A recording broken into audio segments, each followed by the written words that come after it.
में भिवानी जिले से एक ऐसी घटना सामने आई जिसने पूरे प्रदेश को झकझोर कर रख दिया। हम बात कर रहे हैं 19 वर्षीय शिक्षिका मनीषा की मौत की, जो अब एक रहस्यमयी और संवेदनशील मामला बन चुका है। 11 अगस्त को मनीषा स्कूल के बाद एक नर्सिंग कॉलेज में एडमिशन से जुड़ी जानकारी लेने गई थी। इसके बाद वो घर वापस नहीं लौटी।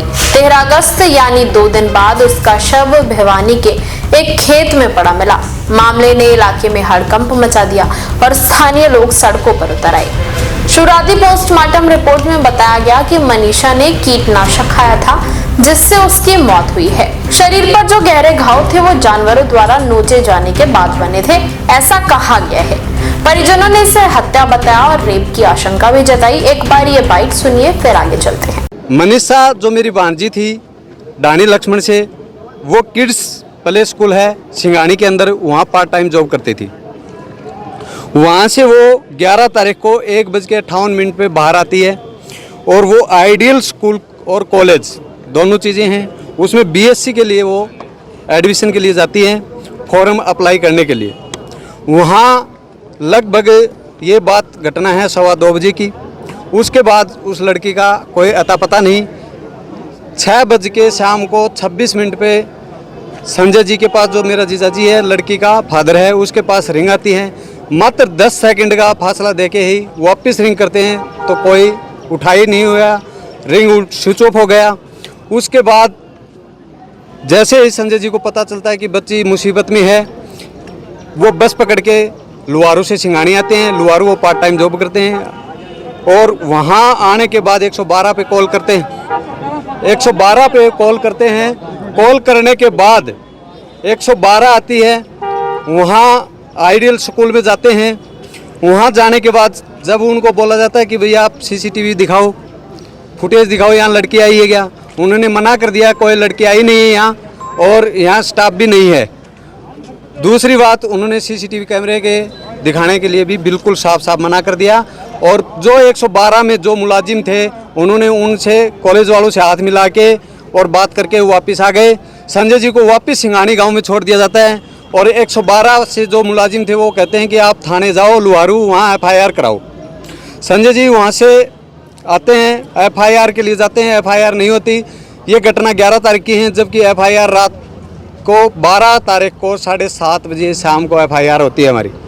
जब थाने जाते हैं तो वहाँ भी ऐसा व्यवहार होता है कि मैं शब्दों में शायद ही बयां कर सकूँ। उन्होंने कहा कि आपकी लड़की कहीं पिकनिक मनाने गई होगी, किसी के साथ गई होगी, जबकि हमारी जो भांजी है वो पूरे गांव में और सब में ऐसी शरीफ लड़की थी, कोई ऐसा नहीं था। उसके बावजूद हमने वहाँ फ़ोन वगैरह करा के वो एफआईआर लास्ट में लॉन्च करवाई। उसके बाद एएसआई शकुंतला, जो कि आइडियल स्कूल में आती है, उसको भी वो स्कूल वाले मना कर देते हैं कि हम नहीं दिखाएंगे, आप जा सकते हो। 13 तारीख को प्रिंसिपल साहब आएंगे 11 बजे, उस टाइम हम आपको फुटेज दिखा देंगे। इन सब के बाद मामला पीजीआई रोहतक पहुंचा, फिर एम्स दिल्ली तक गया, लेकिन तीनों रिपोर्ट्स में जहर खाने से मौत की ही बात सामने आई। रेप की पुष्टि किसी भी रिपोर्ट में अब तक नहीं हुई है। अब इस केस में एक और नया और कह सकते हैं खतरनाक मोड़ आया है। लॉरेंस बिश्नोई गैंग की ओर से सोशल मीडिया पर धमकी भरा पोस्ट डाला गया है। पोस्ट में लिखा गया कि अगर हरियाणा पुलिस ने इस केस में इंसाफ नहीं दिलाया तो उनका गैंग खुद आरोपी को मार गिराएगा। इस पोस्ट में लॉरेंस बिश्नोई और कनाडा में बैठे उसके साथ गोल्डी ढिल्लों का नाम शामिल है। गोल्डी ने न सिर्फ मनीषा केस पर बयान दिया, बल्कि कनाडा के ब्रैम्पटन में सोनू छटा की हत्या की जिम्मेदारी भी ले ली। इस धमकी ने हरियाणा में कानून व्यवस्था पर भी सवाल खड़े कर दिए हैं।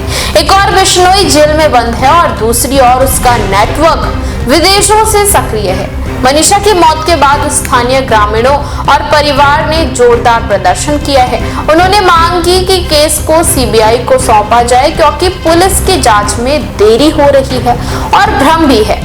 हरियाणा के मुख्यमंत्री नायब सिंह सैनी ने मामले की गंभीरता को देखते हुए घोषणा की है कि अब ये केस सीबीआई को सौंपा जाएगा। उन्होंने कहा कि राज्य सरकार और पुलिस पारदर्शिता से काम कर रही है और मनीषा को न्याय दिलाना सरकार की प्राथमिकता है। उन्होंने सोशल मीडिया प्लेटफॉर्म एक्स पर भी यही बात दोहराई। लेकिन सवाल अभी भी बाकी है। अगर मनीषा ने खुद जहर खाया तो ऐसा कदम उसने क्यों उठाया? परिवार की बातों और शक को पुलिस जांच में कितना वजन मिल रहा है? गैंगस्टरों की सेंट्री से न्याय प्रक्रिया पर क्या असर पड़ेगा, ये भी बड़ा सवाल है। और सबसे बड़ा सवाल, क्या हरियाणा की बेटियां अभी सुरक्षित हैं? हमारी टीम इस मामले पर नजर बनाए हुए है। आप जुड़े रहिए किन्नी टाइम्स के साथ, हम आपको हर अपडेट सबसे पहले देंगे। देश विदेश की तमाम बड़ी खबरों के लिए देखते रहें किन्नी टाइम्स। वीडियो को लाइक करें, चैनल को सब्सक्राइब करना ना भूलें।